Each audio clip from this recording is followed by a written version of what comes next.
All right, welcome to the screening room. Tonight, I am finally going to have my spoiler filled conversation of Creed 3.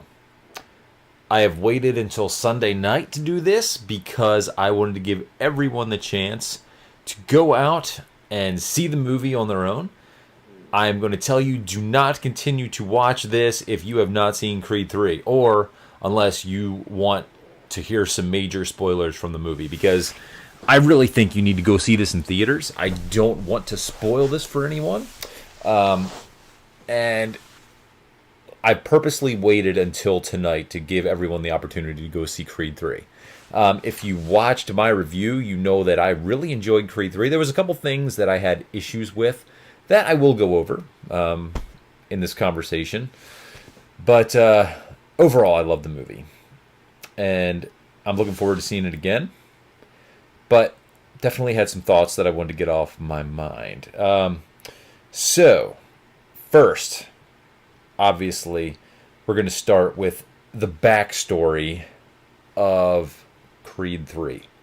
So, the movie starts with giving us a brief look at to what happened that kind of creates the animosity between Adonis and Diamond Dame Anderson. And I do like how we're not giving it all up front and that it's a slow build kind of towards the end. But we see that, Damien is a well-established fighter. He is basically the boxer in the area. He's an up-and-coming junior gold glove winner.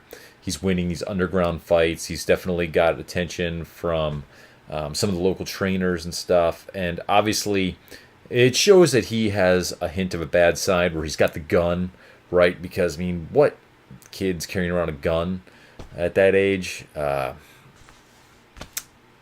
So you know something's coming with the gun. And, of course, he flashes the gun when Adonis gets into the fight with what we find out later is a guy who was abusing him in one of the homes he was in. And Adonis was just beating him to a pulp, and the guy pulls out the gun to help Adonis from getting jumped or whatever, and ultimately gets caught by the police and spends what we find out is the next 18 to 20 years in jail. So, obviously, he sees Adonis then become the heavyweight world champion, and that's what he wanted. That was set up from the beginning. Thus, kind of the animosity between the two characters. Adonis is basically living the life that he thought he would have. And Jonathan Majors was amazing in this role. He is such a tremendous actor, and after going back and thinking about all the Rocky franchise villains, as well as the Creed franchise villains, hands down, he's the best Creed franchise villain. He's definitely tops in terms of the Rocky franchise. I love Ivan Drago, and I love Apollo Creed, but Dame is definitely up there. And the performance that Jonathan Majors turns in is awesome. So anyway, we then flash forward a bit, and we see a rematch between Ricky Conlan and Adonis. And Adonis defends his title and pretty easily dispatches of Conlan, just basically showing how much he's evolved as a fighter. And then we do another fast forward, another couple years, and then we see Adonis retired, living the awesome life in the hills of Los Angeles, up in the Hollywood Hills. His wife is a very successful music producer, and they have their daughter that they're raising, who is deaf, if you recall from the second movie. And she's coming up in a deaf school where she's having some issues with fighting, and some of the other kids are picking on her. So that kind of sets up some tension later in the movie where Adonis wants to train her to box, and the mom is basically saying, Tessa Thompson's character, basically, we don't solve all our problems through boxing. And there's also some other issues set up because, for whatever reason, I didn't really get this that much, why Adonis did not discuss with his wife his history with Dame, or why he was that afraid to discuss his history, and why he spent some time in, like the junior facilities, or whatever they were, the underage juvenile detention facilities. I don't know why he wouldn't just be clean with that, and I think it just basically served as some tension for later on in the movie. But yeah, the start of the movie was pretty solid. Like I said, with the back history and everything. And Dame comes in pretty early on. We also see that at the gym, Adonis and Duke, Little Duke, are now training, who is now the heavyweight champion of the world, who trains there at the gym. And there's quickly some animosity between the villain of the film, Jonathan Majors, and this heavyweight champion, who's brought in there to spar together or whatever. And obviously, we see that Damien still has his boxing skills, and he's going toe to toe with the current heavyweight champion. And he's frustrated. Damien's frustrated because he feels like he needs a shot. He's definitely missed his prime years, and he wants his opportunity to be the heavyweight champion of the world, which I get. I mean, he's a good boxer.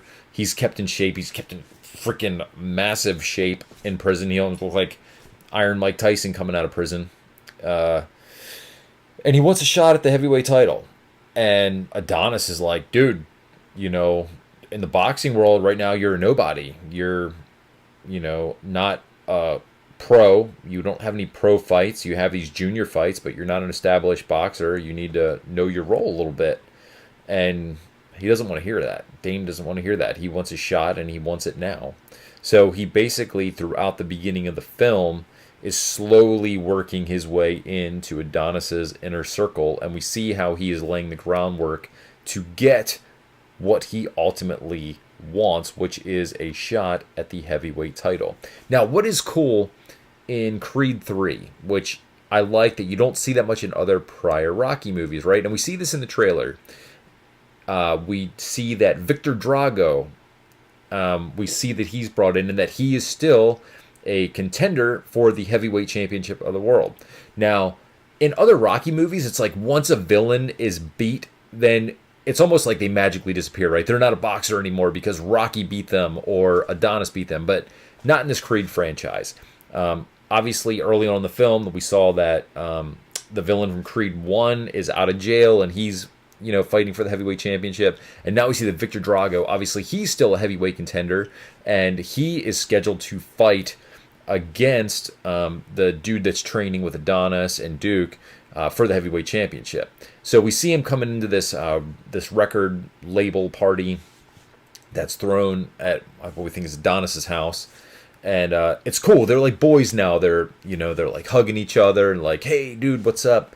Which that's kind of cool to see, right? Because unfortunately in Creed 2 there was that deleted scene. If you're not familiar with it, there was a deleted scene in the movie, and I have no clue why they deleted it, because it's a scene that everybody wanted to see, which was literally like Adonis going into the locker room after the fight, basically just saying like, the one fight doesn't define you, and you know, you're an awesome competitor, blah blah blah. And they had this awesome conversation which got cut from the film, but I think everyone wanted to actually see that in the film. But whatever, I'm digressing. Victor Drago is in this movie, and early on it's shown that he has got a shot at the heavyweight title against, I think the guy's name's Felix, if I remember correctly, who is the heavyweight champ. Now, in this party, basically, Drago is assaulted. Dude comes in, bashes Drago's hand, breaks his hand, fights off, because obviously he's now needing to go to, you know, surgery and recuperation and like rehabilitation or whatever for the hand. And so now, you know, Felix has got this fight that's canceled, but he needs to fight someone. He's the heavyweight champion of the world. Well, who steps into that? You guessed it, Dame, right? I don't know. In real life, I mean, Dame is pulling at Adonis's heartstrings, basically like, hey, your pop gave an underdog a shot at the greatest title in the world. I want my shot. Everyone loves an underdog story. Give me my shot. And what does Adonis do? He basically talks to his champion and talks him into fighting Dame. From there, it's predictable, right? That's one of the things. You know what's coming, right? You know that Dame is just going to destroy this heavyweight champion. Now, from the trailers, I'm not the only one. Everyone thought from the trailers that Dame was going to kill this dude. Literally in the ring, he was going to pull an Ivan Drago, beat this dude to a pulp, kill him in the ring, and then we saw in the trailers that they were all dressed in black, what looked like at a funeral, so you're like, dang, this dude is going to obliterate this guy, kill him in the ring, done deal. Well, not so fast. Yes, he does totally destroy the guy. Yes, Dame turns out to be somewhat of a dirty fighter. He keeps punching the dude in the arm and busting his arm up. He headbutts the dude, opens up a big gash in his eye, and I mean, it turned out to be a good fight. It shows how Dame was a raw fighter. He was undisciplined, but he had such just like power and muscles and veracity. He was just so ferocious that he was obviously going to be hard to beat. You could definitely see how he had a Clubber Lang vibe. And if they would have actually written into this movie that Dame was somehow related to Clubber Lang, it would have been believable because they were both just such physical specimens. And obviously Jonathan Majors, I think I give the nod over Mr. T.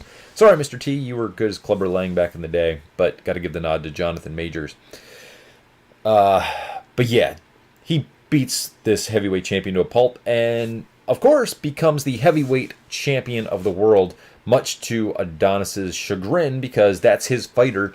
And not only did he beat his fighter, he literally kind of fought dirty and just annihilated this dude.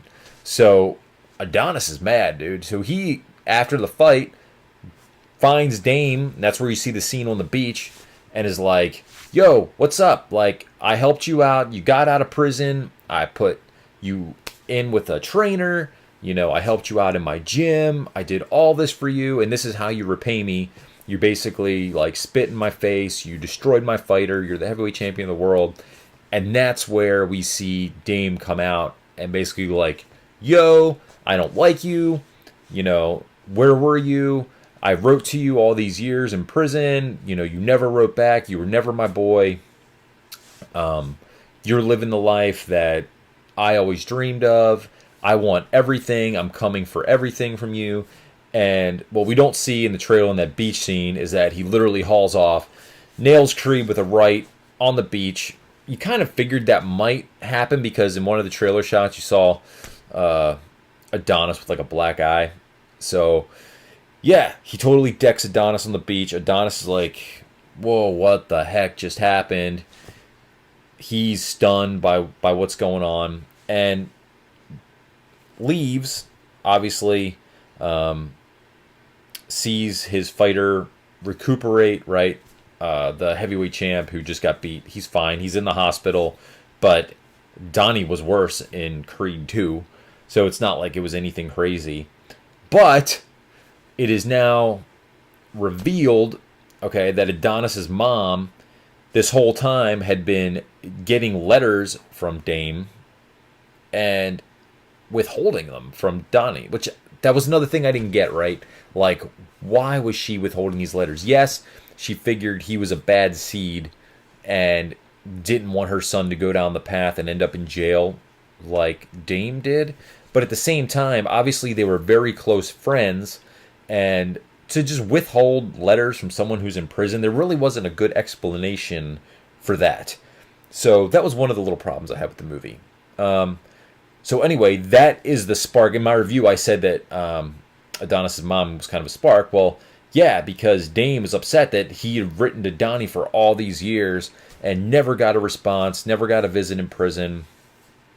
And ultimately, Donnie never knew that Dame was reaching out because his mom had been holding back all these letters. Well, you know, she gave over the letters. She showed Donnie what was going on, basically pleaded with him that, you know, Dame was no good for him, not good for his life, so on and so forth. It's also revealed earlier in the movie that she had suffered a stroke and was having some health issues, and they wanted her to move in with them. And she's stubborn, right? You can tell throughout these movies that she's a stubborn character, but Phylicia Rashad, she's awesome. I loved her in Cosby, and she's just a tremendous actress. And she does well in this movie. I think she was given the most content in Creed 3, and it was good. It was good seeing it. But what happens? Donnie gets a call later on, and guess what? She died. She had a stroke.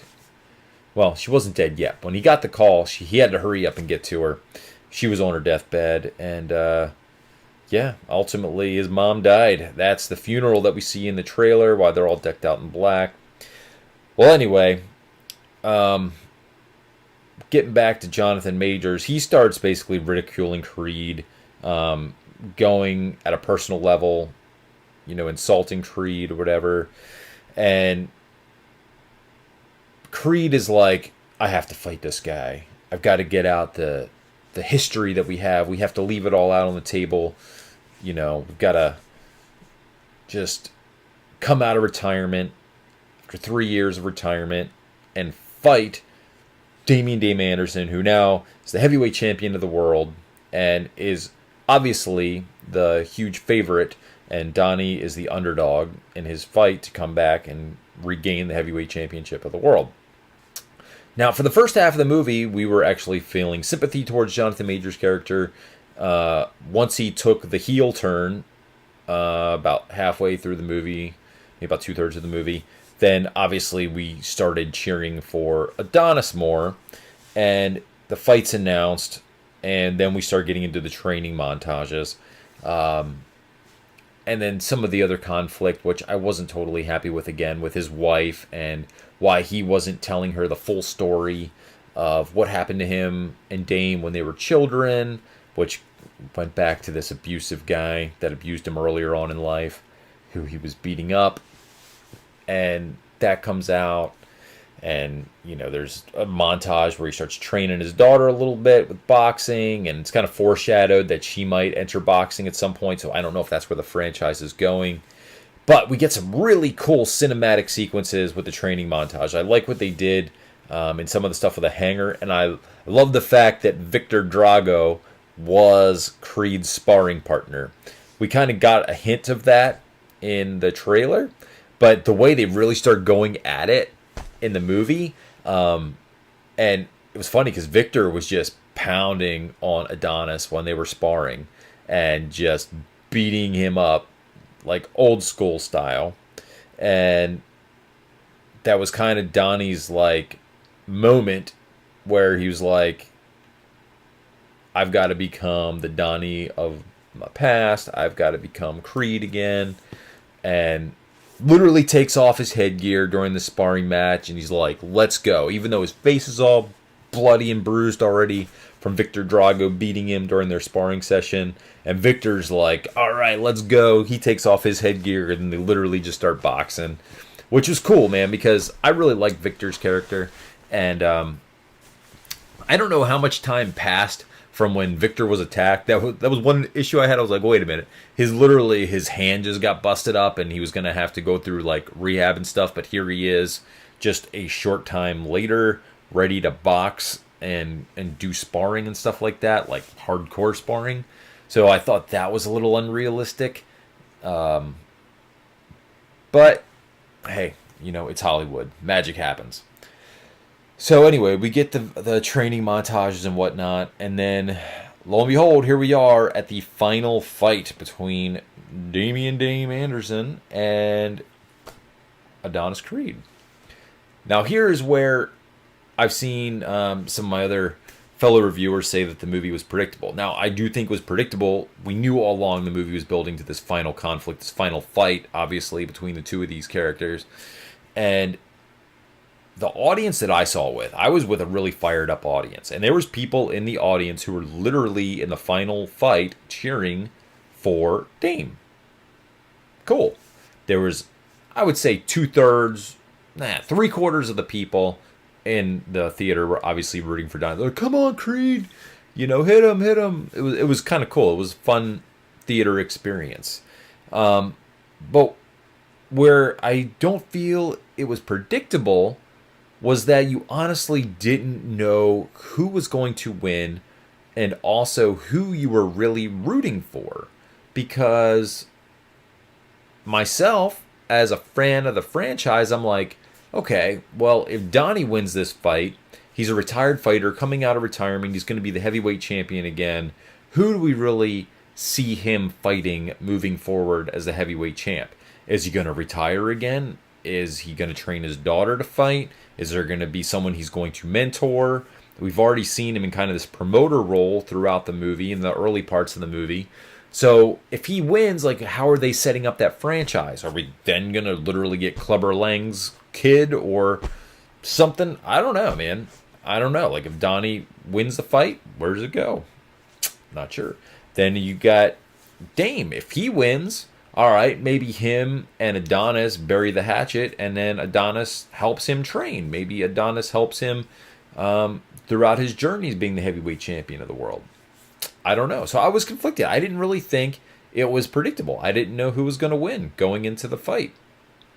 Obviously, you have a polished fighter in Adonis, and you have a brute boxer in Dame. Well, this is where the final fight got kind of cool with the cinematography. Michael B. Jordan did something with the cinematography, which I thought was really cool, where I believe it was in the third round. Obviously, the first round and second round, you saw Donnie was kind of sort of winning the fight because he was, the more polished boxer. But every time the Dame got some hits in, he was definitely doing some damage to Donnie. So it was kind of like a back and forth kind of fight throughout the first two rounds. But then when you got into the third round, they had this cool, I don't even know how to describe it, these shots where the audience and all the crowd just went black. And it was like they were fighting in an empty arena, just literally squaring off, getting rid of their emotions, just getting everything out of the ring. It was flashing back to when they were kids and they were fighting. It showed them like in jail fighting. It was really kind of showing a lot of the backstory and just really tried to go into the emotions of the fight and how they were just leaving everything on there. They were screaming, there was yelling. It was very visceral, very emotional. That literally lasted 2-ish minutes, and it progressed the fight from round 3 all the way through like round 12, which is like the final round or two of the fight.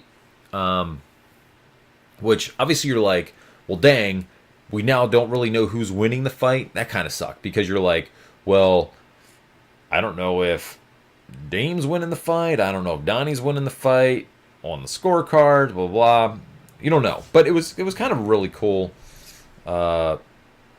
cinematic moment, I thought. I don't know. I liked it. Maybe some other people didn't like it. I thought it was cool. It was different. He went for it.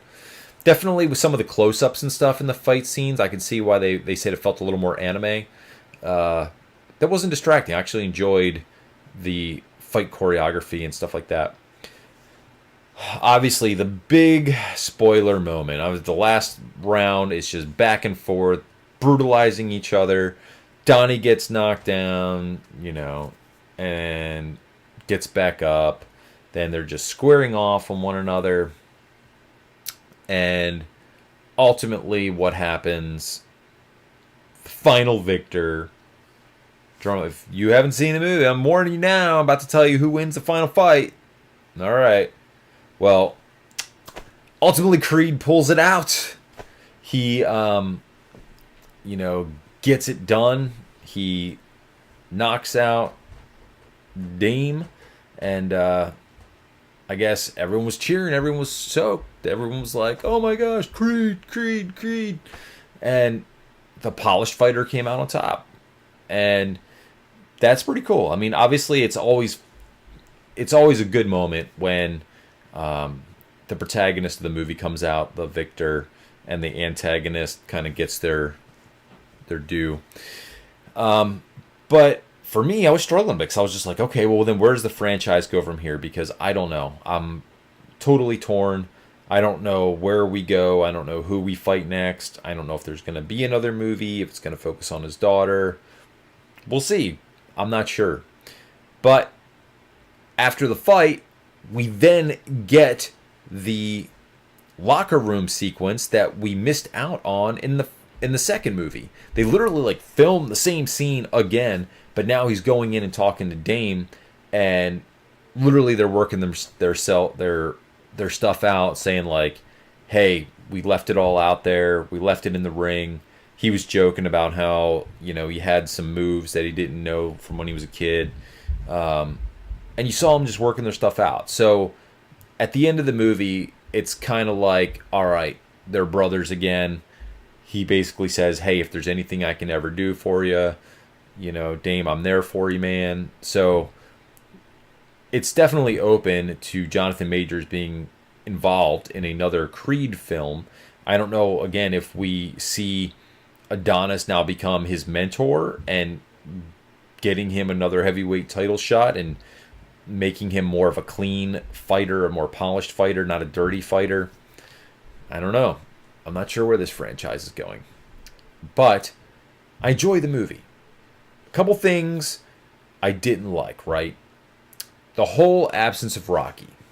I'm a huge Rocky guy. I love Rocky. But Rocky obviously wasn't in this movie. There's a couple little homages to Rocky, especially like in the training where they said, the one step at a time, one punch at a time, one round at a time. That was in there. That was obviously a throwback to the original Creed. But my issue was with everything that was going on with Donnie. Why do we not at least hear from Rocky, or there be a bigger mention of Rocky in this movie? Like, when Adonis's mom died, why wouldn't Rocky be at that funeral? Why wouldn't Rocky at least pick up the phone and be there for the kid that he mentored for years and helped become the heavyweight champion of the world?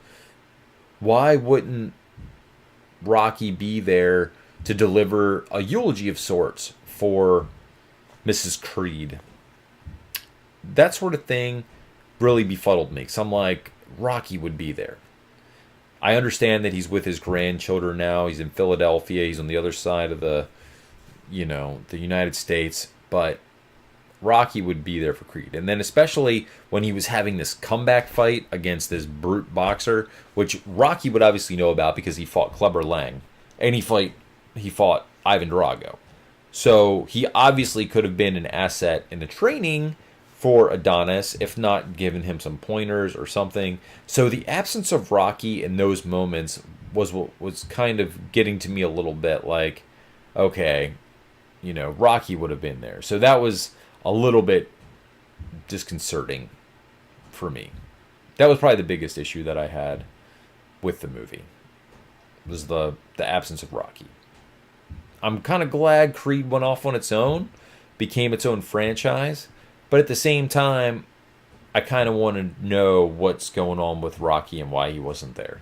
It wasn't ever said that Rocky was dead. It wasn't that Rocky was somewhere where he couldn't be reached or anything like that. Rocky just really wasn't mentioned a whole heck of a lot in the movie, and it was just some like minor references to Rocky.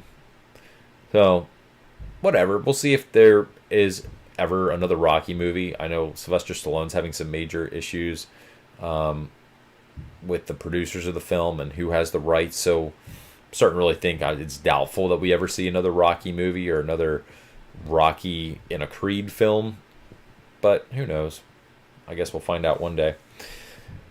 But ultimately, man, I like Creed. I like Creed 3. I like the whole Creed franchise. I thought it was a very good addition. I think it was the best addition in the Creed franchise. I think Michael B. Jordan is a fantastic director. I'm excited for what he does in the future. Heck, maybe he's involved with directing a Marvel movie in the future. That'd be kind of cool, right? Let's see Michael Jordan direct a Marvel movie. Throw in some of his like little anime styles. That'd be neat. But I don't know. I hope that you all out there that saw Creed enjoyed it. I know that it definitely had some flaws. I totally understand. But, yeah. I enjoyed it. Look forward to seeing where the franchise goes. And, heck, now I'm setting my sights on Scream. Scream, I am very much looking forward to. This next Ghostface, from what I'm reading, is going to be like the most ferocious and athletic and just brutal Ghostface that there's been.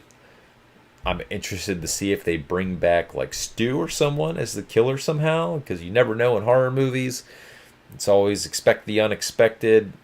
Yeah, I don't know. But I'm looking forward to that coming up and reviewing that movie. And then we just got some really good other stuff. And I think the following week we've got Shazam, which DC, hopefully they get their act together. They've got the reboot going on. And then John Wick. Oh yeah, we got John Wick coming up too. Oh, I'm looking forward to some John Wick, dude. The trailers look amazing. But the runtime on that, it's almost 3 hours. I don't know about you guys. I am getting really tired of these super long runtimes. I mean, Avatar kind of pulled it off. It was a good movie. But these super long runtimes without intermission, it sucks, right? Because you literally have to like plan your bathroom breaks. You have to plan like legit, like going at the very last second. I'm not trying to be weird here, but let's be real. Like in these long movies, you hardcore have to go at like the last second and then rush into the theater and hope you don't miss anything. If you drank too much during the movie, which I drink water, I take my bottle of water in with me during the movie, and these super long movies, like by 3/4 of the way through, I'm like, oh, I gotta go to the bathroom, and I'm sitting there like jumping all around and dancing all around in my seat, and I don't want to read on the internet where I should be getting up to go to the restroom, because then that's kind of a spoiler. I don't know, I'm digressing. Anyway, I would just like to see run times on movies like no longer than 2.5 hours, unless you're literally going to put in some kind of an intermission, which just build that in, please. That would be awesome. Just a little 5-minute intermission so we could get up and actually go to the restroom. That would be cool. Okay, well, I am getting ready to sign off. Thank you so much for watching. I hope you got to see Creed. And if you didn't and you watch this movie, dude, I feel sorry for you, because I really do not want you to watch this spoiler conversation on Creed if you haven't seen the movie. But, hey, if spoiling's your thing, I hope I kind of gave you what you were looking for. So, anyway, I'm about to sign off. Thank you so much. If you are not with our In Like Flynn family, we would love it if you would subscribe so you could see movie reviews in the future. And we look forward to going back into the screening room with you soon. Thank you so much for watching tonight. Have a great week, everyone. It's Sunday night. I hope you have an awesome, quick Monday to Friday. And look forward to giving you some good content this week. All right. Aloha. Peace.